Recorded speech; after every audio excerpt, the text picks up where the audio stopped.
السلام علیکم دوستوں، بنی اسرائیل جب خدا کی نافرمانی میں حد سے زیادہ بڑھ گئے تو خدا نے ان پر ایک ظالم بادشاہ بخت نصر کو مسلط کر دیا، جس نے بنی اسرائیل کو قتل کیا، گرفتار کیا اور تباہ کیا، اور بیت المقدس کو برباد ہوا ویران کر ڈالا۔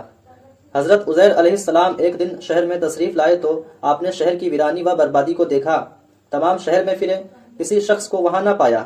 شہر کی تمام عمارتوں کو ٹوٹا ہوا دیکھا۔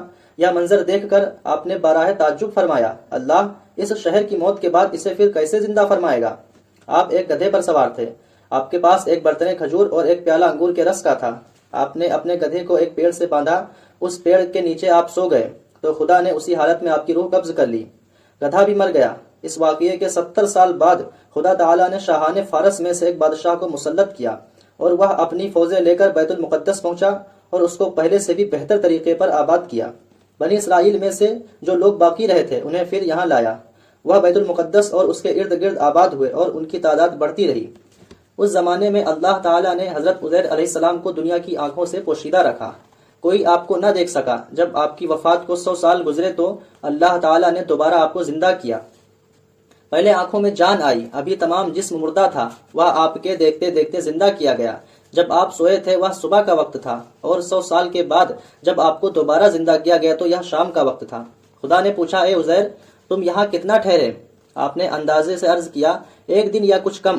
آپ کا خیال یہ ہوا کہ یہ اسی دن کی شام ہے جس کی صبح کو سوئے تھے۔ خدا نے فرمایا، بلکہ تم تو 100 برس ٹھہرے ہو۔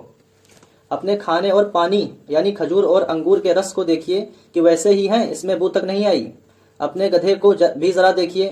آپ نے دیکھا تو وہ مرا ہوا اور گل چکا تھا، اعضاء اس کے بکھرے ہوئے اور ہڈیاں سفید چمک رہی تھیں۔ آپ کی نگاہ کے سامنے اللہ تعالیٰ نے اس گدھے کو بھی زندہ فرمایا۔ پہلے اس کے اعضاء جمع ہوئے اور اپنے اپنے موقع پر آئے۔ ہڈیوں پر گوشت چڑھا، گوشت پر کھال آئی، بال نکلے، پھر اس میں روح آئی۔ آپ کے دیکھتے دیکھتے ہی وہ اٹھ کھڑا ہوا اور آواز کرنے لگا۔ آپ نے اللہ کی قدرت کا مشاہدہ کیا اور فرمایا، میں جانتا ہوں کہ اللہ تعالیٰ ہر شے پر قادر ہے۔ پھر آپ اپنی سواری پر سوار ہو کر اپنے محلے میں تشریف لائے۔ آپ کو کوئی پہچانتا نہ تھا۔ اندازے سے آپ اپنے مکان پر پہنچے۔ عمر آپ کی وہی 40 سال کی تھی۔ ایک ضعیف بڑھیا دروازے پر ملی جس کے پاؤں رہ گئے تھے اور اندھی ہو گئی تھی۔ وہ آپ کے گھر کی باندھی تھی۔ اس نے آپ کو دیکھا تھا۔ آپ نے اس سے پوچھا کہ یہ عزیر کا مکان ہے؟ اس نے کہا ہاں، مگر عزیر کو گم ہوئے 100 برس گزر گئے۔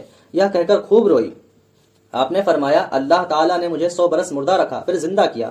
بڑھیا بولی، عزیر علیہ السلام جو بھی دعا کرتے تھے وہ قبول ہو جایا کرتی تھی۔